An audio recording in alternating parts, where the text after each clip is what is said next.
Welcome to our channel.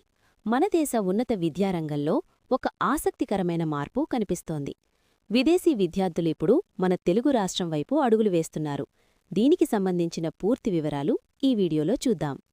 కేంద్ర ప్రభుత్వం జనవరి 29, 2026న విడుదల చేసిన ఆర్థిక సర్వే 2025-26 ప్రకారం కొన్ని సంచలన విషయాలు వెలుగులోకి వచ్చాయి. గతంలో విదేశీ విద్యార్థులకు కర్ణాటక, తమిళనాడు ప్రధాన కేంద్రాలుగా ఉండేవి.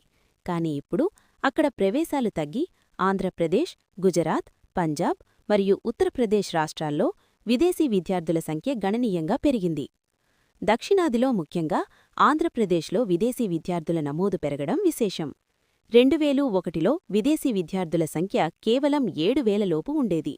2020 నాటికి ఈ సంఖ్య దాదాపు 49,000కు చేరుకుంది.